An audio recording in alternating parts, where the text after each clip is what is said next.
Yeah. So I want to welcome everyone today, and we're excited to have you join us for the first virtual tasting on behalf of Vintage Hollywood and the Go campaign. We were really disappointed that we had to cancel the 19th annual event, as you all know, that takes place usually in June.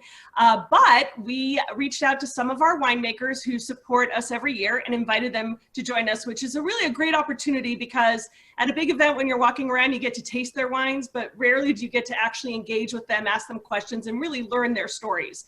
So before I introduce our winemakers, I want to introduce Kristen Bennett from Go Campaign, just to tell you a little bit about what your money is supporting.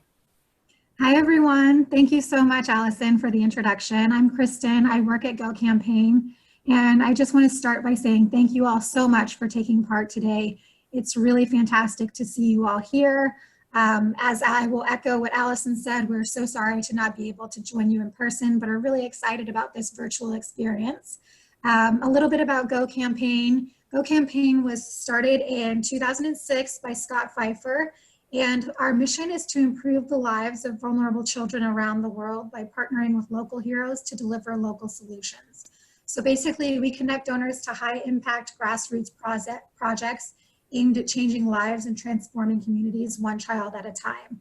And we work throughout the world from South LA to South Africa. But the money from today's event will be going towards the community work in Southern California and addressing racial inequalities throughout Southern California as well.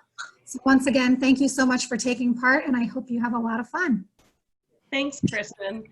So I want to remind everyone to stay muted, please, so that we don't have any interference with our speakers. And if you have any questions, just go to the chat button and type them in, and I'll ask them. I'll integrate it in. And then at the very end, we can open it up, and you're welcome to talk to them directly as well as we can on Zoom. The other thing is that you may not have all the wines. You may have Fiddlehead wines today. You might have Crocker and Starr. You might have both.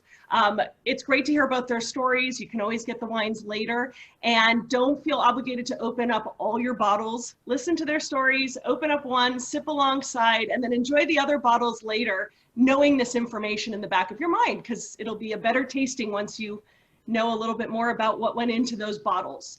So with that, I'm really excited to introduce you to two wonderful winemakers. The theme today is Rockstar Women Winemakers, and we're featuring Kathy Joseph from Fiddlehead Cellars in Santa Barbara County, the Santa Rita Hills to be specific, and Pam Starr of Crocker in Napa Valley. And what's great about these two women is they're from two different areas in California. They are actually friends from UC Davis, which they'll talk about a little bit, and they've gone in two different directions. And Kathy is absolutely passionate about Pinot Noir. For those of you who've had her wine, you know how great it is. And Pam, on the other hand, is one of the most passionate Cabernet producers you will ever meet.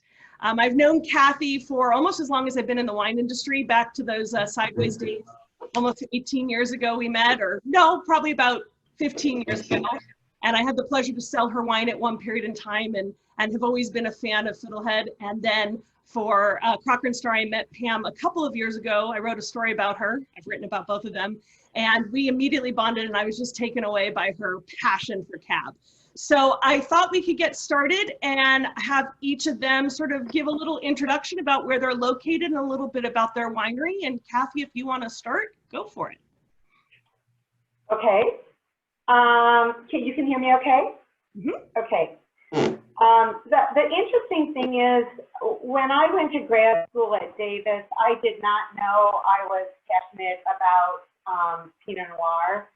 And in fact, through my years of going through grad school, you know, I worked with a number of winemakers, including Thelma Long, where I was tasting and buying a lot of Cabernet, and I was kind of growing up my palate and my interest in the backstory of how wines are made. And if you fast forward, I do what I do because of all the people that I came into contact with along the way. In particular, a fabulous friend from Oregon who was representing at that time in the kind of late 80s, mid to late 80s, all of Oregon Pinot Noir around the country. And I was marketing for the winery I worked at in Calistoga, which happened to be more of a Bordeaux producer than a Pinot Noir producer. And my passion for Pinot Noir grew exponentially. And even to this day, I try to keep an open mind on what I'm learning from other people. It makes me a better person. It makes me a better winemaker. I live in the middle of an extraordinary vineyard that I planted from the ground up. It's called Fiddlehead Vineyard. It's in the heart of the Santa Rita Hills, which is in Santa Barbara County. And when I got my start, when I bought that ground, Santa Rita Hills boundaries were not established. So I wake up every morning and I watch the sunrise and I watch the fog roll in and I watch the moon come up and I watch the vines grow, and it gives me motivation for what my next day is going to be like. My mission, my mantra is to kind of run a company that's small, where I'm involved at every level. I think outside the box. I love what I do. I hope my wines reflect my passion.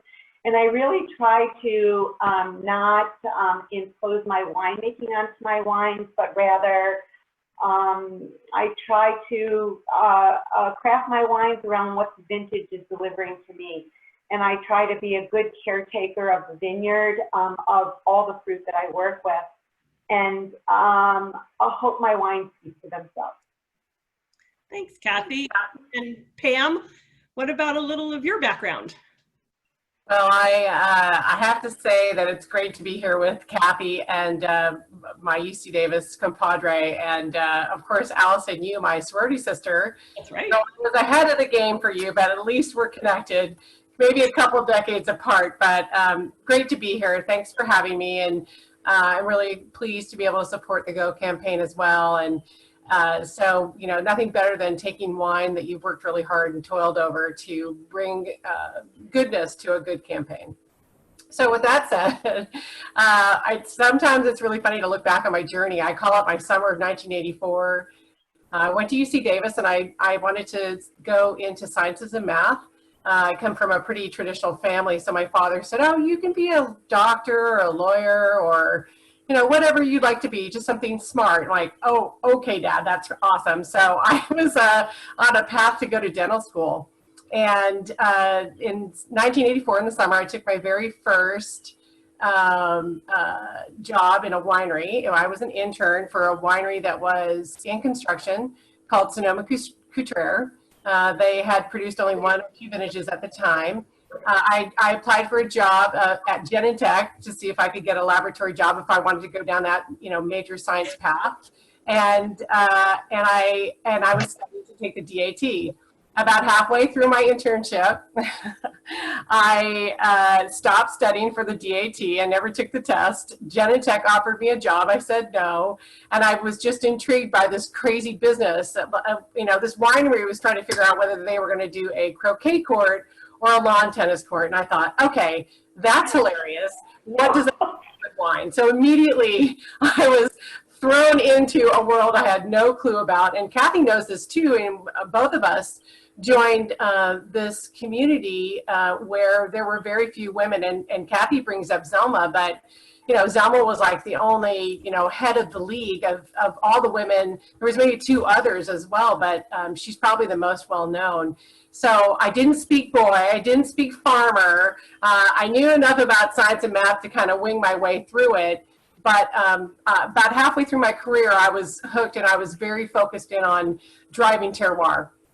And when I ended up in Napa, I was very focused in on terroir. And it was my friends in Sancerre who were sort of jabbing at me, asking about the terroir of Sauvignon Blanc. And I'm like, nah. We talk about Cabernet Sauvignon here. We're all about Cabernet and dirt. And so when I knew I really lost my mind in this business is when I started my own company. And I don't think I would have done that had I not been able to partner with a really beautiful and historic piece of ground in St. Helena. Unlike Kathy, I went down the Napa path, and land here is pretty unattainable from the perspective of always being a winemaker. So I didn't come in with all this capital investment. So I partnered with one and set out to resurrect it in a very organic fashion. So it never had a single vineyard wine produced from it. The history goes back to the 1870s, which was super fascinating. When I met Charlie in '97, Charlie Crocker, my business partner, it was really the history that catapulted our partnership, because both of us saw the potential in resurrecting this piece of ground. And so I immediately set forth in the early years to transform the vineyard, these old vines, using organic farming. So today we are 100% organically farmed. We're not certified. I have crazy neighbors, and it would be a very difficult task, and I won't bore you with the politics of organics, and Kathy, you and I can talk for hours on that. But when I started the company, I really wanted to find the character of the soil, and I think I really did that using organics. Really had the old vine Cabernet Sauvignon suck up the soil. I launched this company with 100 cases of Cabernet Franc, which I'm well known for two very difficult grape varieties, Cabernet Franc and Sauvignon Blanc. And the Cabernet Sauvignon has a very special story as well. But it turns out that, of course, the parents of the king of all grapes, I happen to have a little knack for. And so today, Crocker and Starr is 24 vintages old. I can't even believe it. I saw Kathy at Vintage Hollywood, and she goes, "Pam, we're still alive!" And I'm like, no. nothing better than being young inside and looking forward to the next 10 vintages. And I know Kathy feels the same way as I do. So we are now 6 different wines, 100% estate. 6 different varieties, and we're just under 4,000 cases in production, and most of our wines are sold direct to consumer. When I first started the company, I had distributors selling my Cab Franc because I had 7 consulting jobs so that I could pay my mortgage. And the day I paid myself a check, I stopped consulting. And so today, and a little bit different than Kathy, I see my path and my journey returning to consulting in 2 different ways. One, for my company, I'm starting to hire myself out. I have a phenomenal team of 6 women. I've got a winemaker. I brought her on as associate winemaker, and she's now my winemaker, Evan Cameron. And so she's leading every day. And then I've got an executive director, Diana Barone, who's leading the sales and hospitality. So I'm very blessed to I'm going to try to retire myself up into the clouds and sort of run the long-term design of the company. Well, thank you. Really quickly, Kathy, what's your total case production? It's very close to Pam, so around 4,000 cases. You know, these days it can be very vintage dependent. I also make Sauvignon Blanc and love it. I make Oregon Pinot Noir. I make Gruner Veltliner off my estate vineyards. So and I have, you know, probably 10 different Pinots that I make. So it kind of depends on what the vintage wants to bring us in terms of yield, but also my estate property, Fiddlesticks, is so large. I bought it really to get what I wanted to satisfy the greatness for my brand, but I sell grapes to other wonderful winemakers that, you know, do their magic. And so I have the flexibility of selling more or selling less, depending on how I interpret the business and the vintage. So I want to talk about Sauvignon Blanc, because some people have a Sauvignon Blanc and you both make it. But before we do, I just want to know, you know, look, every winemaker loves what they work with. They love the region they're in. But I want you to share what drew you to Santa Barbara and what do you love about working there? And then you're also working in Oregon, so a quick comparison. And then Pam, I want you to share what your love of is the famous Napa Valley. So. Of course, I love where I am because that's what I do and what I'm committed to. But I'm not sure there are too many great regions I don't love, and it would be easy to live in and to work in. But what brought me to Santa Barbara County was wanting to make Pinot Noir and being a pioneer in an area that has so much potential to be realized. And it was, you know, early on, I started in 1989 with my brand, and that was after about 8 years working in Napa, where I loved it, but I knew I would be dwarfed by the millions of people around me who were so successful, and I had a chance to really shine the light on an area that was lesser known and where I could really make a statement. So it was huge to figure out how to do that and think outside the box, and how was I going to buy 100 acres of grapes? And all of that was part of the thinking outside the box of how I run my company. I try to make Pinot Noir that is expressive and transparent. And the ground that I owned allows me to do that, but in part because it's across the street from a very historic property, Sanford and Benedict Vineyard. And essentially it was one of the few Pinot Noir properties in my area that shone the light on Pinot Noir, that showed how a wine made from the early 70s could be so strong in the 90s. And so, you know, I believed I could do that, you know, starting with knowing it could be done and taking it to the next level. So I wanted diversity in my brand. So I didn't want to make Pinot Noir from just my property and the property next door. I decided to skip over to another state. I was enamored with Oregon Pinot equally as much as Santa Barbara. I just invested in Santa Barbara because of lack of access to quality fruit, and I wanted to be the driver of that. So because of the more northern latitude of Oregon, I could make wine in both places. Some people go down under. What I did is I skipped a state, and I actually for 15 years commuted between Santa Barbara and Oregon, but learned that I could be in Oregon to make picking decisions and actually bring the fruit to my winery in Lompoc and have even more control over it. So I'm working in two very different vineyards that I think are equally exciting and bring diversity to the brand. You know, Sauvignon Blanc, Santa Barbara County is unique in our east-west running valley, and so we can have a very cool climate very close to the ocean, be not far, be 30 miles away from a more Bordeaux-esque climate that is also influenced by evening fog. So we can ripen Sauvignon Blanc and Cabernet and Cab Franc to have rich fruit, not herbaceous, and also retain its acidity. So it allowed me to make Sauvignon Blanc and Pinot Noir together, in part because no one else was making that wine. And I wanted to be part of the, you know, you should be drinking that wine. The wines of the Loire Valley and of Bordeaux and of Burgundy were so great that we needed to find our spot domestically. And so I was a believer that I could help do that. Well, so I know that that's what's really unique about Santa Barbara County is that, as Kathy mentioned, it's an east-west mountain range. So you have this diverse terroir where you have cooler out in the Santa Rita Hills and Santa Maria Valley, and it gets 1 degree warmer every mile you go in. So by the time you hit Happy Canyon, where the Sauvignon Blanc and Cabernet is grown, it's much warmer.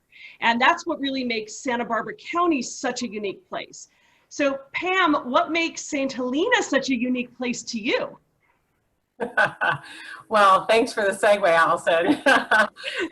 Here for pretty unique and diverse in its own, and I really love the fact that Kathy pioneered out some early ground down there in Santa Barbara, and then touched up into my birth state, Oregon. But I had an aversion for Oregon. Everything was very sort of monolithic with its lighting and its climate. I mean, I lived in the Northwest on the Columbia River, and you know, everything was moldy. I had to so I found myself in California, thank God for my parents, and I had a really great Sonoma first part of my journey in winemaking. But Napa's complicated and it's complex, and a lot of people don't see that. I think there's a diversity, and I was actually one of the very first vineyards to promote and launch a winery and a non-Cabernet Sauvignon wine. And so to like stick my foot in the arena with Cabernet Franc, people were like, and I just happened, you know, there's a lot of luck involved in this business, and so I was very fortunate. I mean, the Cabernet Franc drew me to Charlie's property, and I started going, oh my God, where am I going to plant Sauvignon Blanc? And when I was making ones at Spotswood, I was actually sourcing from 5 different locations throughout the valley, so that in the 32 miles long of Napa Valley, with, you know, sort of benchmarked with 2 mountain ranges, the Mayacamas to the west and the Vaca Range to the east. And then as you go up valley from the Carneros, you get some fog influences, and so that would have been a fabulous place to put some Sauvignon Blanc. Larry Hyde has a phenomenal vineyard down there in sort of what I call the banana belt of Carneros. It has, you know, great cooling fog for the evening, and nice, you know, like a peekaboo of sunshine, and so everything gets ripe. It's great. But then as you travel north through the valley, the mountain ranges get really close together, and so at the most narrow part of the valley is this little gem of a town called St. Helena, and we don't have a lot of mountainsides. We have lower slopes of both ranges. And what makes us incredibly distinctive is that most of St. Helena is on the west side of the river, and it comes from the Spring Mountain comes off of the Mayacamas, and then there's a little pokey out of the Vaca, and right there at the pinch is where maybe a little bit of clay and silty soil comes through, and it hits the Crocker Vineyard Estate, actually the James Dowdell 1870s winery estate, on the very east side. So I found a pocket of soil that was absolutely perfect for Sauvignon Blanc. And though everybody wants to plant Cabernet Sauvignon because of the dollar return, I mean, Kathy, you know, when you sell grapes to other people, our farming costs are what they are. And if you don't get a return on your grape, you want to like stab yourself in the eyeball. You're like, what did I do? So I was actually found this 18-inch soil profile that was clay loam. And then after 18 inches, there's no rocks, it's just clay. It was fabulous for the early ripening in Sauvignon Blanc. In the early days when I started, I thought for sure I had to have a slightly other, like I needed what I thought I needed a basier climate. So I traveled down to Napa and found a Las Trancas vineyard where the soil was much more like chocolate cake. You grab a handful, you make a clod, it dries, and then you crumble it like this and it all falls apart.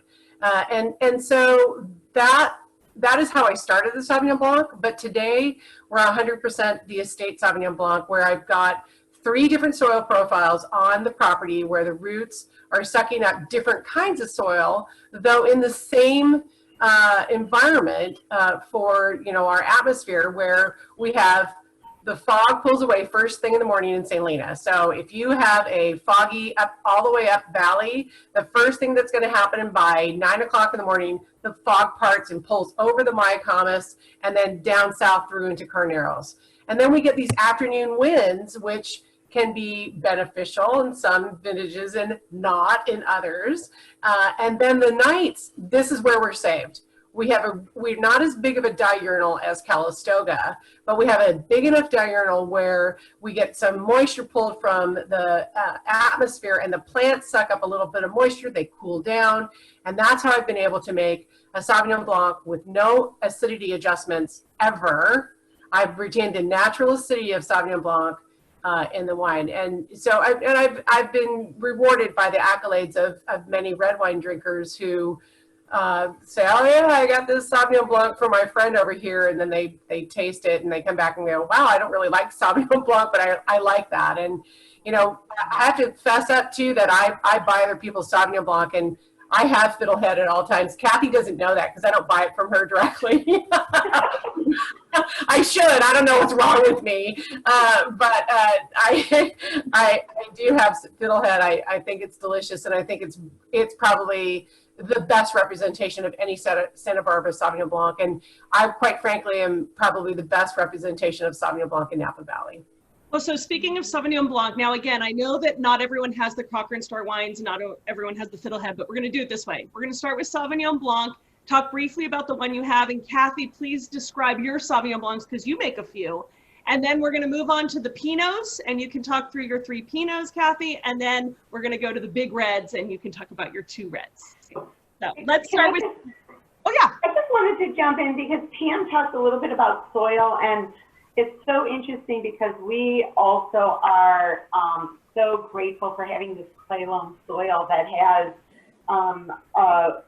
rock in it to help break it up. But that clay also absorbs moisture, and in heat conditions, it almost helps cool the plant in many ways, but also it gives it a source of minerals and food kind of as vintages change. So hot soils, cold soil, hot vintages, cooler vintages. It's our clay loam soils that I think give balance to the vine and to the fruit that comes off that vine. And we too don't adjust ever our Sauvignon Blanc because it's so spot on because of that balance.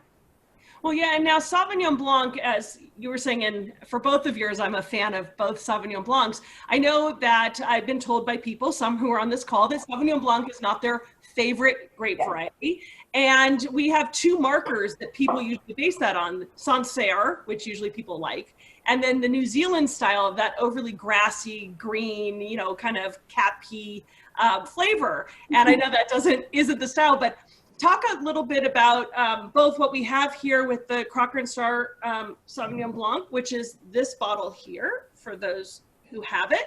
And then also, Kathy, if you can then kind of join on about what your style is for Sauvignon Blanc. Yeah. Okay, so Kathy, I'm up, right? Is that me? Okay, all right. So what Allison just shared with you is our second Sauvignon Blanc that I produced. I had the yellow label Sauvignon Blanc, if anyone knows it. That is our go-to beacon wine. It's 100% from the estate. The Appellation Sauvignon Blanc, which is what she shared with you, is a blend of a couple peripheral vineyards of Sauvignon Blanc. So the core of this Sauvignon Blanc is from the estate, and that's what drives this sort of limeade, guava character. And then because we're so well known for a certain type of Sauvignon Blanc profile, guava, limeade, sort of like the margarita mix sans tequila type of quality, and even that salinity that happens in the mouth, that's also, I find this in Kathy's wines too. I don't mean to like steal your thunder, Kathy, but I think that there's a salinity about and a deliciousness about a wine that has its own natural acidity. So this Appellation Sauvignon Blanc is, it comes from a little bit from Rutherford, and this one happens to have a little bit of Howell Mountain in it as well, and but it's 100% Sauvignon Blanc. And this one's only $26. The estate Sauvignon Blanc is $40. And Kathy, you make a couple different Sauvignon Blancs as well. Yeah, I wanted to mention that when I started, my mission was to try and simulate more of a Pouilly-Fumé style Sauvignon Blanc. So something that has some weight to it, but also shows that solidity and brightness and isn't overpowering with its fruit profile. But so I wanted to tame the fruit and kind of moderate the palate without imposing excessive wood or, I didn't want it to be grippy in any way. So my source was out of Happy Canyon, a warm district by day, often 90 to 100, and cools down pretty dramatically at night. And I learned very quickly, so I'm a believer in making wine backwards. So you have a model of who you want to simulate, and the scientist in me, which we didn't really talk about, but it's sort of the playground for me. So you kind of think, how do you end up at that place? And it's not always by following the same path. And so you get to be experimental in the cellar. It's like playing in the mud. And so, you try to build your castle in different ways. And so, I worked with new French oak, and I tried out not French oak, and you try aging on the leaves and stirring the leaves, and you try stainless steel. And ultimately, you land on what feels right. So early years, there was a lot of experimentation on whether I wanted to add Semillon and exactly how I wanted to craft my wine, and ultimately landed on a style which I call Happy Canyon after the source of this grape. where I liked a third of very tight grained new French oak that could weave into the wine and give structure to the wine, and a third of neutral French oak, both of which are aged on the lees for about 8 months. And then this remaining third was a stainless component that helps to brighten the fruit. And together, when they had a little bit of age on it, the oak disappeared and the acidity softened, and yet you still have that minerality that you wanted. I learned that those pieces of the puzzle were also exciting components and reminded me of wines of Sauvignon Blanc grown around the world. So in Bordeaux, these very luscious style, non-buttery but weighty wines are extremely exciting and extremely ageable. So I decided to try and simulate that, and I make a wine I call honeysuckle after kind of the honey character that I think about when I drink it. And it's a wine that's a little bit more savory in style, and when I taste with chefs, it's a very attractive wine to them because of its, it's almost lemony and complex at the same time. Now, I didn't want to neglect that fruit forward fraction, but I think in New Zealand, I think they're picking together underripe and overripe to get this sort of sweet and sour component, which is exciting to some people, and diversity is great. It wasn't what I was after. I was after sort of what the fresh fruit out of Happy Canyon was all about. And so I also craft a very small selection of all stainless fermented Sauvignon Blanc that shows sort of the purity of balance. And so there's nothing to disguise the fruit. And so it's all about the perfect pick day and the perfect vineyard and the perfect grow. And it too has a certain oiliness and volume to it because, you know, it's a lower alcohol wine, but it has weight and acid that are in balance with each other. And if I were to describe any of my wines of a thread that continues through all of them, it's that interaction of you know, the fruit, the tannins, the acid, the salinity, it's the package that carries through from beginning to end. And Sauvignon Blanc, again, so transparent, needs that as well. Thank you. Pam, really quick, before we move on to Pinot Noir, is this Sauvignon Blanc 100% stainless steel? Is it? Okay, so actually it is not 100% stainless steel barrels. I don't ferment Sauvignon Blanc at all in tanks. It has to be in a small container, period. The Sauvignon Blanc starts, the part that comes from the estate is fermented in cement eggs. They hold about 187 gallons apiece. And dynamically, the egg is like the perfect boil. All the lees roll like this, and I get constant contact during the fermentation of the lees, the fine lees, without stirring. And as I age in this business, that's a joy because I don't have to pull out a stir bar and use my brute force there. So the rest is in 2 other formats, stainless steel barrels, which are 75 gallons, and they have a belly. So they're actually shaped just like a barrel. That's important to me because I have a better surface contact with the fine lees.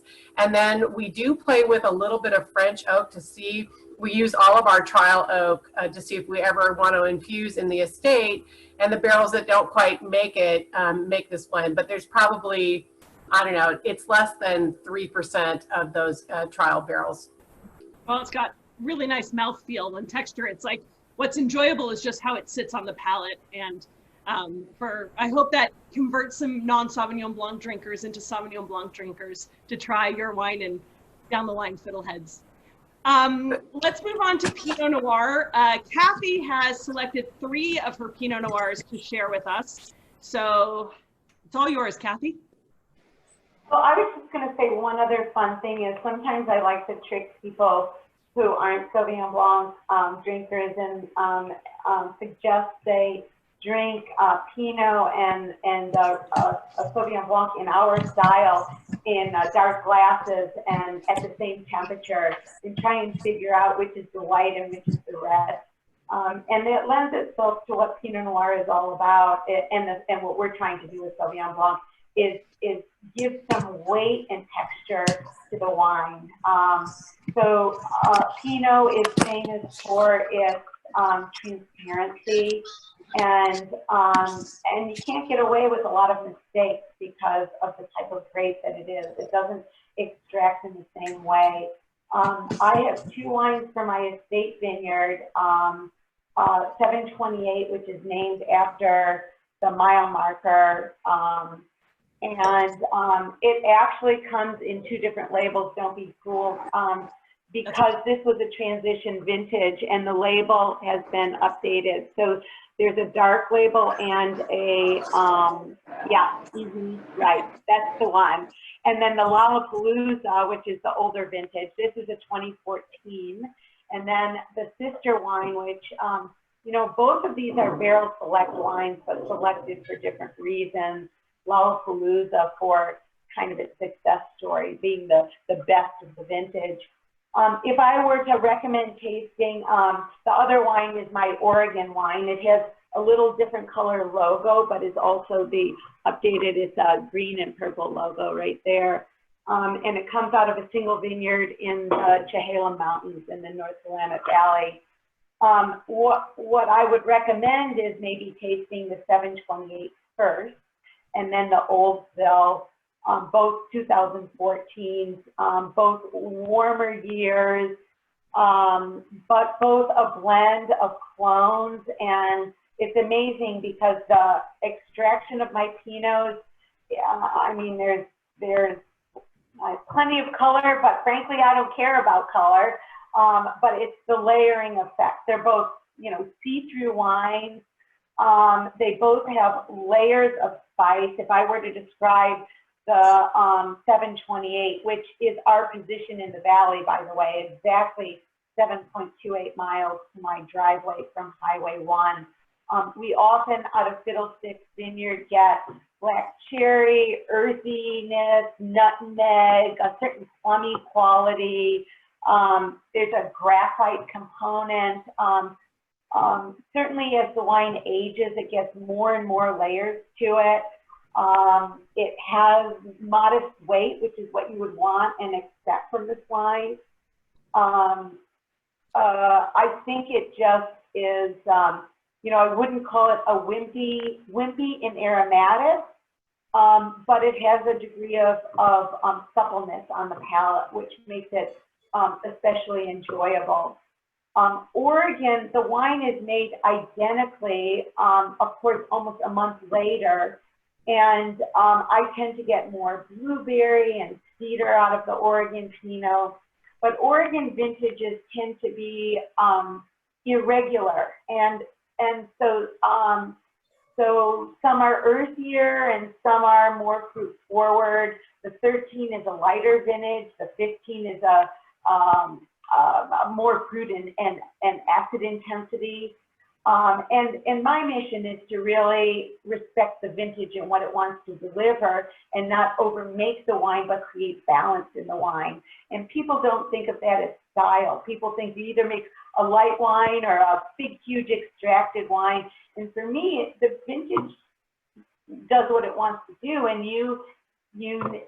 I think the best wines are ones that respect the vintage.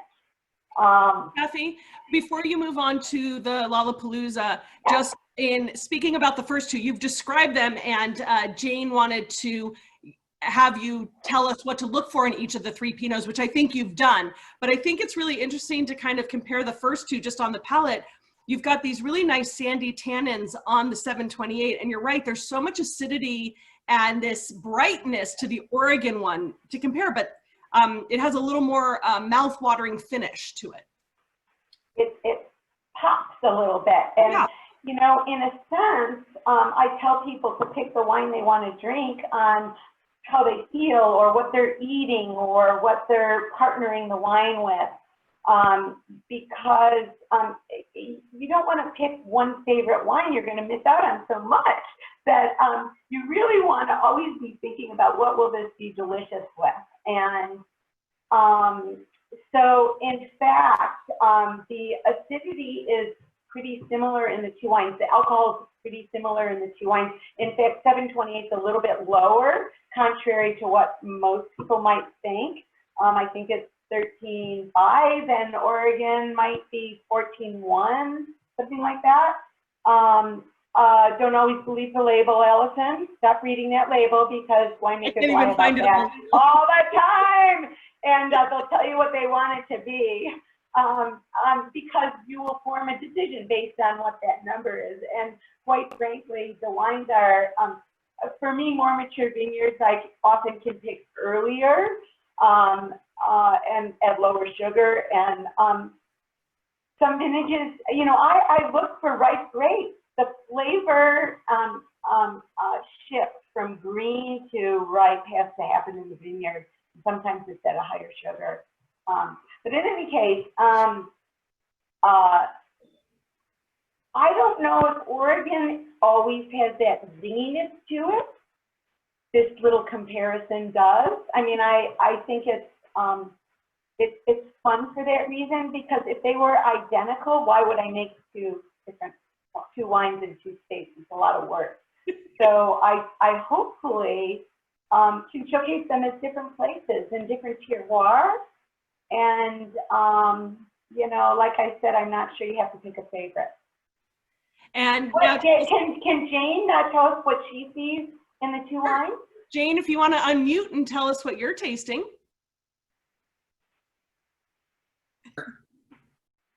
Oh dear. She wasn't expecting this. I'm on the spot. Well, but Sandy and I were really, we've refilled our glass, the Lollapalooza. I do have one little critique, and that is I'm getting a sulfur nose on all these. Is that because it's traveled, or I haven't opened it early enough, or what? So a little bit of education, or maybe if I can understand what you're trying to say, is it reduction that you're getting? So when you say sulfur, do you mean sulfide, or do you mean like sulfur, When you I mean, they're so old that any SO2 that was added to the wine, you are not smelling at all right now. I guarantee that. Right. No, okay, when I first, we didn't know which ones you were going to open first. Yeah, yeah. So we started opening them, and I just got a whiff of sulfur, and then they're opening up. They're all really good. And I have to say the Lollapalooza. Show me your glass. Pardon me? Show me your glass. Uh-oh. Yeah, your glass is too small. Get a bigger glass. Probably true. Maybe that's what it is. But it's got a great color. The Lollapalooza's got it's beautiful color and beautiful legs, and it's quite fruity. It's the kind of Pinot that I really like. So the great thing, the reason Lollapalooza makes it into that bottling is because of its persistence on the palate, and it almost gets sweeter on the palate. You know, it's more explosive at the back end of the wine. So I think it shares some of the aromatics from Fiddlestick Vineyard in that kind of black cherry plumminess. But I also think that you get a certain sweetness in the wine when you swallow. And that's what I love about the Pinot. Yeah. And I feel great. what do you designate as Lollapalooza? What makes it, what qualifies as a Lollapalooza? So, you know, I did not set out to make my life simple, and I wanted to be hands-on. And so we actually multiple times of the year taste every single barrel in a blind tasting and try to associate with where it belongs in the names that we've created. So Lollapalooza is one of the stars for sure. It needs to have it needs to be completely together, elegance and persistence. Nothing can be off, and it needs to be a beauty. And you know, the kind of sister wine is a kind of special bottling that we do called Birdie Baby, that in our blind tastings, we found that there were some that were a little fuller and richer and heftier on the palate, that we didn't want to give up the delicacy of what belongs in Lollapalooza. 728 is meant to, you have to remember, we take 100 acres and we isolate what we think are our 15 favorite acres to make wines that are all true to the place and really special. And 728 is meant to represent the place, but every barrel alone isn't fabulous, but together it is, as an assemblage, it's a great value wine. And so 728 sells for $46, Lollapalooza is $88.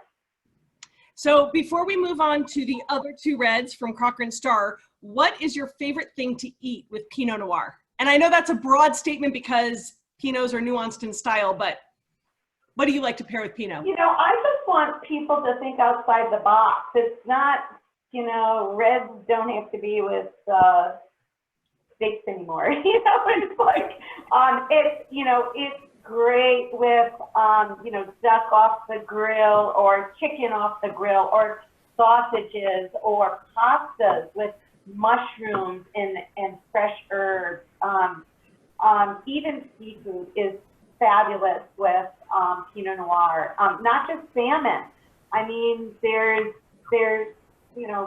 got so many great dishes out there that I think it's more what you complement the wine with. Is it more a fresh herb base? Is it tomato sauce based? Is it, there's certain things that I don't like it with.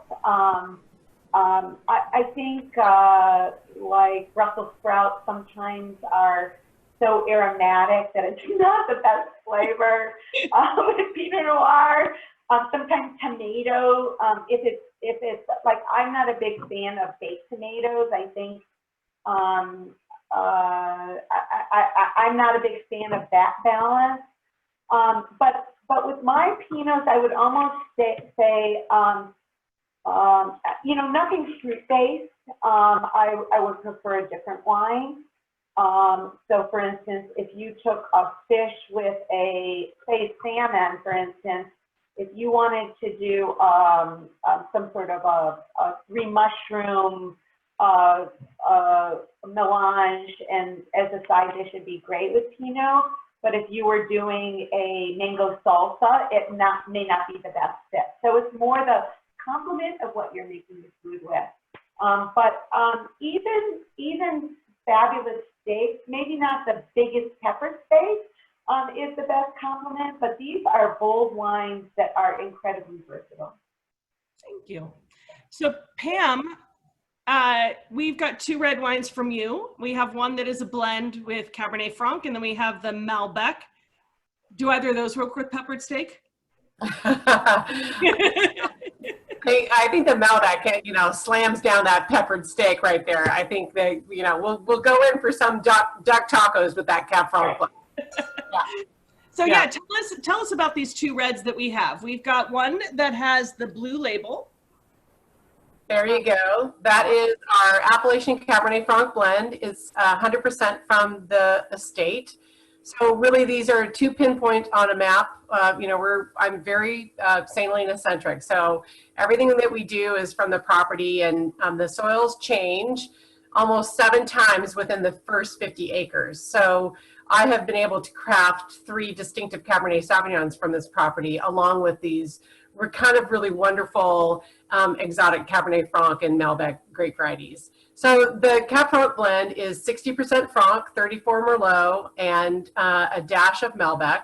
It's a classic combination, and this Cab Franc never makes the estate Cab Franc, which is the brown label. That's the label that I launched the company with. You can go to my website, crockerstar.com. You will definitely see all of our estate portfolio. And so this blue label, actually, being the second Cabernet Franc from the property, I wanted to tie in the history of the property along with our organic farming. And so that floral bouquet on the label is actually from a 1950s Sears and Roebuck catalog. Well, it turns out that the Victorian home on our property is an 1870s Sears and Roebuck kit home. So that traveled, the railroad brought it over from the Midwest. So that's not really anything to do with the wine, but it is the label, and all of our labels have stories behind them. I think one day maybe I'll write a book about this, but this Cab Franc blend epitomizes how much Cabernet Franc loves a big dollop of Merlot in it. So this Cab Franc comes from Block 5. It's called the Goddess Clone. The Goddess Clone was a suitcase clone, came in from France, some fancy vineyard in France. Ooh. And funny, in France, they select Cabernet Franc varieties or clones that ripen early. Well, I live in the land of sunshine. I didn't need anything to ripen early. So this Goddess Selection Cab Franc, it's like a racehorse. It knows that the finish line is coming, and so it just charges ahead. And what I love about this clone is that it has a little bit of what I call the south of the border. It's a chipotle pepper, or one of those big black dried peppers with a ton of cardamom. And the floral component here is almost is the essence of raspberries ripening. And the Merlot brings in a very malty quality, and the Malbec just gives it a big zhuzh up the center. So what happens in this wine is that it's got a very easy beginning, middle, and end. I mean, I would almost put this with like high intensity Pinot Noirs, in the sense that there's like sandalwoody things for Pinots. Well, I've got cardamom and some other exotic spices with this. And I think that there's a really great collaboration of spice characters. If you love Pinot Noir and you like the spicy character about them, you would love this wine. It has the ability to be a chameleon. If you don't know where you're poured, I've literally captivated the eyeballs and the mouths of Pinot Noir drinkers with this wine. Super easy to attract those, especially when you're serving them duck tacos with a little bit of red sauce on top. It just makes it a little bit sweeter. And then, that it is fermented in small lot fermentations. We hand harvest everything. The alcohol in there is the same number as all the rest of the wines, because I don't think you should pay attention to alcohol, because I'm putting an extremely balanced wine in the bottle. So if you're going to read a number or a score, I don't know what that translates to flavor. I do know that a balanced wine translates in your mouth, and usually you'll utter a really guttural response like, and for me as a winemaker, that's all I want. I just want to elicit a little bit of hedonism there from you, because wine's supposed to be fun and enjoyed. Pop corks, have a blast. And so this Cab Franc blend, this Appellation Franc blend, is $55 a bottle. And what is the ideal glass to serve this wine in? I love the big, bold, Riedel stemware. The restaurant series is good enough, but I like the bowl of the classic Bordeaux. Yes, Allison, yes, because thank you. It has just a little bit larger opening at the top, and it allows the spice components to come out, and the floral components to come out. If the nose is the mouth part is too narrow, it traps it, and it takes a little bit longer for it to really give you what you want. And just so you know, Kathy, for Pinot Noir, I put them in my Fiddlehead wine. Oh, you great. I have my Pinot and I have my Bordeaux wine. Hey, good job, Allison. I'm so proud of you. So the same, would you say the same thing for the big wine in terms of the next wine we're going to go into? Would you use the same glass? I would, in fact, but I would decant the next wine, because when you get we're going into Malbec land now, and I literally planted this on the property, 14 years ago, and I thought I was going to make a classically framed, thank you, there it is, Crocker and Starr, number 10. It's our 10th vintage. Each blend is unique. This one is 89% Malbec, from 3 different soil profiles on the property, 10% Cabernet Sauvignon from Block 15, which does not go into any other wine. And then I give it a little, this one has a 0.5% to 1% of Malbec in it. You don't know what that did to the wine. I know what that did. You'll never find it. Don't try looking for it. Don't mess with this. Just enjoy it as a whole thing. So this Malbec is basically It's the wildest grape variety that I've ever grown. It is fluorescent in color when it ferments. It has, you know, that crayon box of 100 where you pick out the one in the back and you're like, is that black or is that purple? That's Malbec. And the reason why the Argentinians call it black mouth, I think. But I planted this because the origins of Malbec come from Bordeaux. And studying old world wines in the 70s and 80s, that's what we had to template our wines with. And I was very serious about making a classic Cabernet, Cab Franc, Merlot, Malbec, Petit Verdot blend. But this Malbec is just, it's wild and it's exotic. The only way to describe it is that it's sort of like a wild Olala berry or huckleberry blend with a little bit of what I would call seared steak. And then it has this high tone hibiscus floral character, and it has a little bit of sticks and stones. So this is really driven by fruit and earth, you know, like dried plant material. I'm so captivated by this grape variety. I have to say that the world still has a time giving it the proper vocabulary, and I'm working on it. I mean, I'll get it, but but I think more than anything, the wine is super intriguing. Now, this is a 2017 vintage, one of the smallest vintages we've made of this, of I think just under 400 cases. This wine is typically about 500 cases. The Cabernet Franc blend that you had, it had its largest vintage. It was a 2016, and we made about 800 cases of that. So that was pretty exciting for us because each of the wines that come from our portfolio don't usually land over that 600 or 500 case production. So the Malbec will go pretty much with any kind of wild barbecue food you want to give it. What's great about Malbec is that it's an option to serve with food that you would typically serve Syrah and Zinfandel with. So if you're going to go down those big saucy paths, Malbec will like cut right in and go, I'm here, you're not getting rid of me. It's got a big structure to it, this wine, but it's super juicy. The acidity in this wine is very, very lively. So I'm really pleased with how it came out. Well, they're both beautiful. And what I love about your wines, because I typically find myself going towards Pinot all the time. And what I love about your wines is the tannins don't overwhelm your palate. They're there, they're definitely in the wine, but there's nice acidity. The wine is, as you said, balanced. And so it isn't a wine that's over tannic that kind of dries your mouth out and you say, oh my God, I need to lay it down. And they're drinkable, food friendly wines. And both of you guys make wines that I love, as you know. So I'm excited to just share your stories with everyone else.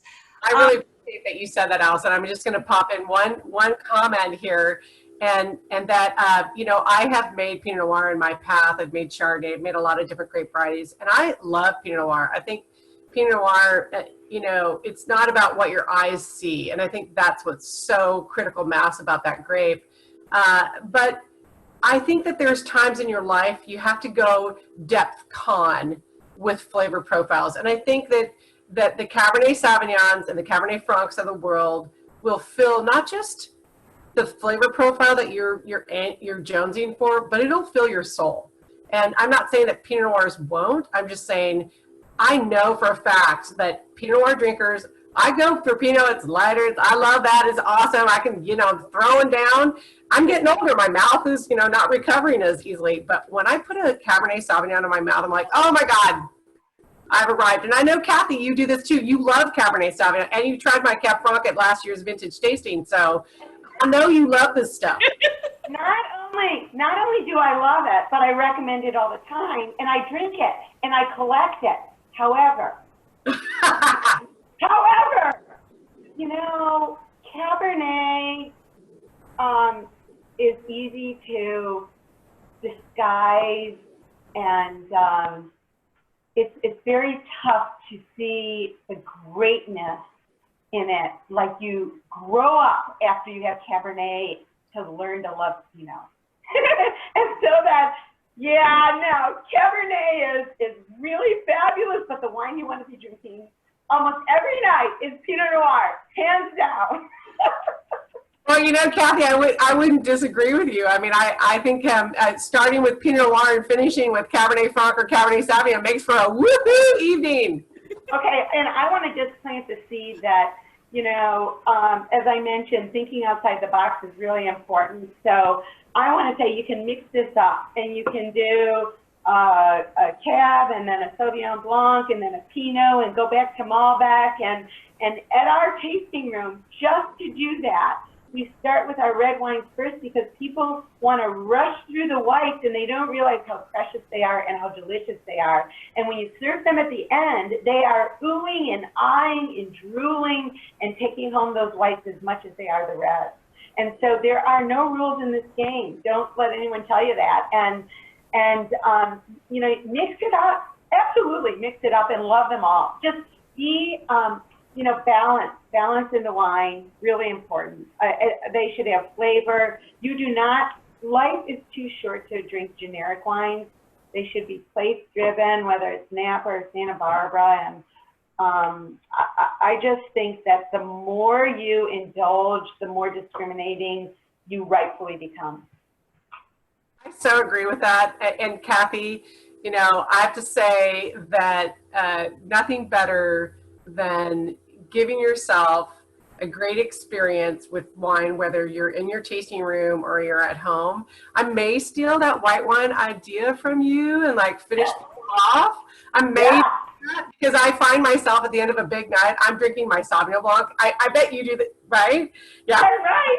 Yeah. You always want to end a night with the white wine. It's crisper, it's fresher, your palate's tired, and acidity and crispness is what it wants. Yeah. Allison, can I have one moment? I just want to share with our guests that, it's a lot of hard work in our lives. We're both, Pam and I are hands-on in the trenches, rubber boot wearers, forklift drivers, and we love it. And then we, in our trucks, change into our heels and suits and do the glamour show and can talk very professionally about the science of winemaking. I almost became a physician, but I thought the science of wine is so much more interesting. But what I wanted to say is that we created this celebration around the specialness of where our vineyard is, and we name it 728 One Wine because of its position in the valley, but it's our mile marker. And so we do a giant celebration on July 28th. We ask you to get a bottle of our wine, raise a toast, do a little video, take pictures, send it to us. But we're also running tremendous specials through our newsletters that you can sign up for on our website, fiddleheadcellars.com. This is a little bit of a plug, but the deals are really great, and you can buy, small quantities or big quantities. And it all started last Tuesday, and it'll run through next week. So I want to encourage everyone to just kind of get in and see what it's all about. And we try to share information about the vineyard and about the winemaking, and you have access to wine notes, but really great deals, all for the big celebration on July 28th. So well, that's you kind of beat me to it, because I was going to say that in normal days, you guys both have two major festivals. You do Drink 728 on 728 and have a party at the winery. Pam, I know you have a Carnival Maximus, which I've yet to go to, where you celebrate your wines. I know that we can't visit wineries right now, and Drink 728 on 728 is a great way to celebrate, which I do all the years, which is why I have my glasses of Drink 728 on 728 and my t-shirt. Before Pam, I want you to talk if you have any specials going on too, or if there's anything you want to let people know. There was a question going back to wine glasses, what your thoughts are on stemless wine glasses. So I think stemless wine glasses are great for around the pool or on a boat. But for me, I don't like my greasy hands on the bowl. I still enjoy swirling my wine and seeing it, and I don't like to warm it up. If I'm going to have a stemless glass, I'm probably going to throw ice cubes into rosé and hang out by the pool. But I think they're useful and they're fabulous, but they're just not tabletops for me. And so I'm 100% on board with that. I would say the two things that are important about wine are temperature and the glassware you use for them. and you will get maximum enjoyment. And there's something about holding a nice sleek stem that's great. You want to see that color, not your fingerprints, and that temperature will change if you handle that glass too much. So Pam said it all. So, Allison, I did mention to you earlier too, in an effort to continue to support Go Campaign, should anybody like to order some wine, I'd like to filter it through the Go Campaign so that the money goes to Go Campaign. So if you would like to continue supporting this project, please, you can, if you contact me directly at the winery, I'll figure out how to do that with Allison and her team. We do have shipping specials because it's so hot right now. We are doing 50% off of overnight shipping, and which makes it pretty affordable to get your wine the next day with ice packs. And for us, it's really important. I know, Kathy, you know, nobody wants their wine baked in a truck. So hopefully everybody got their wine intact for this tasting today, because it is over 100 degrees outside of my door right now. I was going to jump in the swimming pool before we all got on together.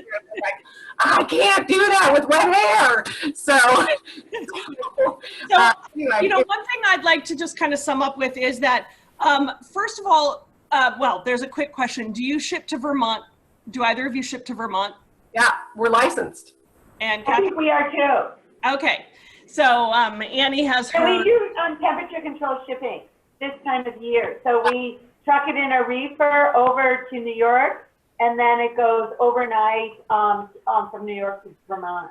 Awesome, because Annie has made her home in Vermont for the summer, and she doesn't want to be limited to what she can drink.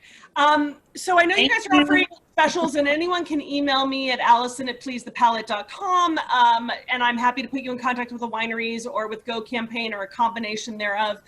These are great wines. I know that we also have been living, as we sum this up, we've been living in a tough time. Wineries had to shut down for a long time. They're starting to open up. We're all sort of still sheltering in place, and hence why we're doing virtual tastings. But just really quickly, how have you guys been doing over the last few months, and looking forward, how are things going? Go for it, Pam. Okay, so yeah, well, I wanna invite everyone to our open air expanded tasting room. We are very strict about social distancing, but it's a fabulous place and very close to LA, and it's a great way in our area, the wine ghetto. There's plenty of wineries to visit there, and continue to support and continue to enjoy new wines. The business is tough because all of the restaurants, the white tablecloth restaurants that we sell to around the country, have been closed. Our distributor business is essentially zero, as is, you know, restaurant business, even though some places can do bottle sales. It's been tough. And PPP loans were very limited and helped, but I think it's going to be a new world. I don't think everyone's going to make it. We thank everyone for our support, and we try to give back as much as we can. And we too are excited to be working with Go Campaign and can work out something to give back. Pam, how about you? We're doing it. We're hanging in there. You know, Yeah. I've been able to remain open through the entire COVID because it turns out we're an essential business, Kathy. I mean, woohoo, right? Like the hot shop below me. So we were going right into bottling, and my team was just about ready to launch clubs. So we made it through the hardest time, I think, emotionally, as a group. I'm really proud of my team. They all chose to stay on board, and we continued to pay them, and I'm very proud of them. We are open. We've opened up again. We're always by appointment, and we're almost always outside. So I feel fortunate that we're ready to go. But I have to say, you know, we all have our hesitations, and we're opening it very slowly. So I feel like, yes, it's a new world, and, you know, Kathy and Fiddlehead and I with Crocker and Starr will adapt. That's what we do in the wine business. We know how to morph, and we know how to do it really quickly. So we really appreciate your support, and we really appreciate everybody who's popped corks on our wines, shared it with social media, shared it with their family. because right now that's the best kind of grassroots campaign you can give a little winery like ours. I think that, thank you both, because I think that's what's really important is that all the wineries that participate in Vintage Hollywood, I'm the wine committee chair, I'm on the board, and I make a point of finding boutique wineries that are owned by passionate winemakers like the two we have today. And I love that we got to share their stories because you don't normally get to do that in a big walk around tasting. But I think it's so important that we remember that there are so many wonderful small winemakers out there, and just buy different wines, buy direct from wineries, go to your local retail shops, but try different things and support them, because we want to keep our wineries in business, and the ones that are so passionate, working so hard and really trying to express a place, express a grape. I mean, these are special wines, and they're wines you can be enjoying every day. They range in price. They're not overpriced. So I hope that you enjoyed these wines. I hope you enjoyed the tasting. I hope you will continue to enjoy Fiddlehead and Crocker and Starr. And if you want to reorder any or any of their other wines you didn't get to taste, again, reach out to myself or reach out to the wineries. If there are any other questions, I'd love to just open it up if there are any last minute questions, but I know that Kathy and Pam, Jane sent a message thanking for an amazing event, that all the wines were beautiful, and she thanked you for your time for the cause. Please, if anyone wants to jump in, now's your chance, and we'll just wrap it up in the next 2 minutes. Just make sure someone, if you wanted to jump in, unmute yourself. Yes. I think this is fantastic that there's so many women winemakers out there. Rah, rah. I mean, it's fantastic. I mean, it really makes me happy.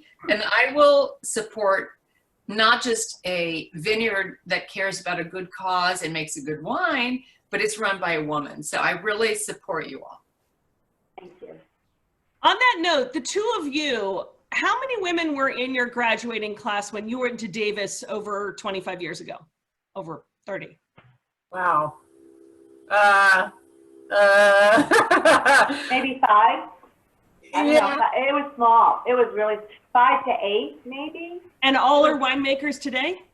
No. No, people took different, I was never going to be a winemaker. I was never going to own my own business. Are you kidding me? It was the last thing from my mind. and it just grew. And, I was probably the only one who, not the only one, but a handful that ended up this way. We are a close community, and I remember, the people I went to Davis with, we tasted wine together for 20 years, and many of us are still in contact and respect what each one is doing. Running the business is a tough go. It's a great challenge. It's a great thing to share, but it's not easy, and it's not for everyone. It's just not. We love you. Right. Yeah. Let's how do we end? Thank you, Allison. It is so appreciated that you connected us all and that you continue to support us and bring us together. Anything we can do for you, please reach out to us. Well, I love you both. And if there's anything that I can do for you guys, if there's anything else that you guys need, anyone else have any other questions or comments? Because we're going to wrap it up, but you can take yourself off mute and say hi or bye. Thank you, everybody. Hi! Hi, Sherry. How are you? Thank you. Thank you. So again, I will email everyone, and if there's any questions you have, I'm happy to put you in contact with Pam, with Kathy directly. And thank you guys for joining us. Thank you for supporting Vintage Hollywood and Go campaign. And hopefully next year, we will see you in person at a walk around food and wine event. I hope. Thank you. Thanks, Allison. Thank you guys.